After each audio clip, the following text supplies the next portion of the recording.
Alright, so I'm going to make this video here for anybody like me that has this leaking issue on a Skidoo 850. This is on a Backcountry Xrs, if that makes a difference to any of you guys. And I believe my shit's leaking out of this O-ring here, which there's a bunch of videos on YouTube on how to do that. But there's nothing how to take this damn pump out. So ignore all this shit that I just did. But there's an Oetiker clamp on here. After you get these brackets off, this little bracket here, you know, I took the belt off, summarized it twice. That way there's oil in it, drain the oil out. And then I ended up cutting that because the bastard at damn Skidoo put this together, put this part in the very front. And I ended up using a Dremel tool with this little tiny wheel to cut that sucker off. And you really want to try not to get into that housing because you don't want to have to buy a new one if you're broke like me, because that's why you're watching this video. Otherwise it'd be at the dealer. But pretty much cut that little bitch off and use like a little chisel, or, you know, I've got a whole array of tools out here. You know, I used a little chisel to kind of cut it the rest of the way. That way it didn't need to get, don't even waste your time with this shit here. All these damn side cutters and this and that, can't get it like that. Just use a Dremel, unless you're smarter. But anyhow, get that cut off, and this little thing here, I was just dicking with it, unplugging all these sensors, because there's a Torx up under there. If you really can't get it, there's a Torx way up. You guys might not be able to see it. You guys see it? That little Torx? Well, that clip's in the way. So if for some reason you can't get this pulled up here, there's that Torx there, but that thing's out of the way now. So after that, your pump should just pull down. And then you just got to pop, you know, like I said, there's other videos, pop these Torx out. Put your little Caterpillar O-ring in there, which I can get you a part number for. So you guys don't have to, here's the sled.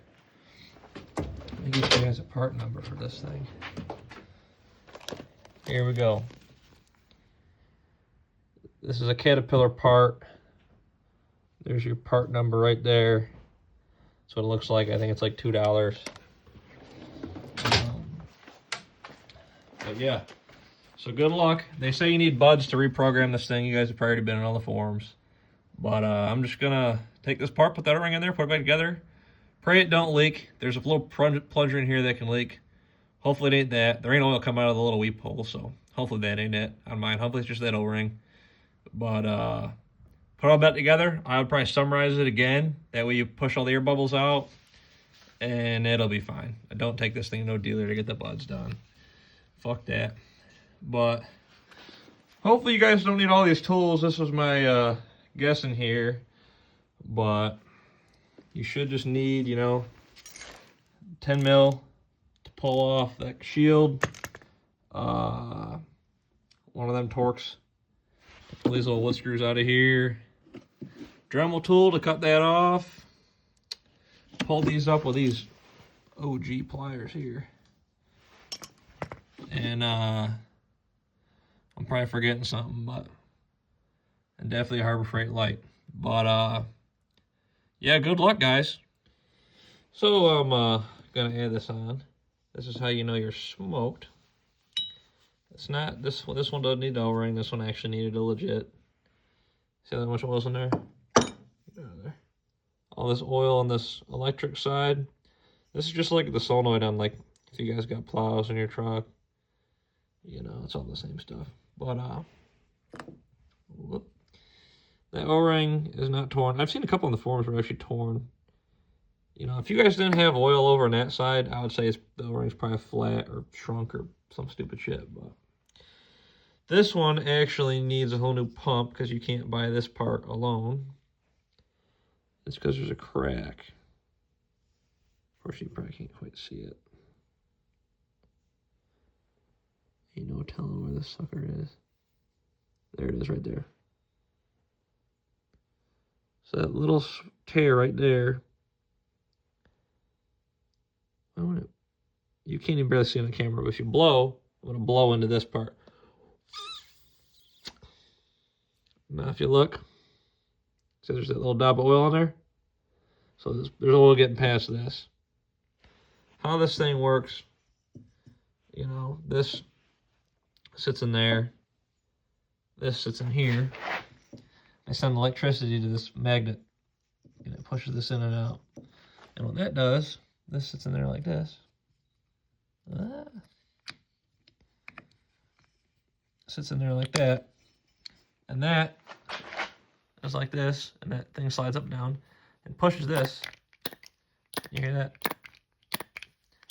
And it pushes out oil. So that's how that works. Now these have a flow rate from the factory. And this is on all these other YouTube videos and this and that. But these have a flow rate from the factory. Set number 7, that's a flow rate 7. They also rate it out here. You know, I don't know if they do that on every one, but the guy that put this one together must have been in a good mood. So that's your flow rate. I think it's on a scale from 2 to 10 or 2 to 8 or I don't know what. And I don't know what means what, but I know 7. What the heck was I going to say? Some people say the higher the number, the more flow. Some people say the higher the number, less flow. Who the fuck knows? But if you buy a pump, try and buy one with the same number. Otherwise, you're going to have to get it recalibrated. You're going to have to bring it to a dealer or somebody with buds and get them to scan your sled. And them tools are expensive, so they're going to charge you. They don't just do it for free. And you got to take a trip to wherever with a sled. And just not very cash money. So if you can, I heard there's a dude on eBay that sells these things. And for a good price, for like $50 or some shit. And I've heard they're legit, but I don't know. I don't know what I'm going to do about this one, but yeah, that's what you don't want to see. Otherwise, you could just replace this O-ring like I showed you guys. But if you pull yours apart and you're unlucky, this sled's only got 2,700 miles. There's like no miles on that thing for it to be doing this. So hopefully the next one I put in doesn't do this, and hopefully it doesn't for you guys, but no bueno.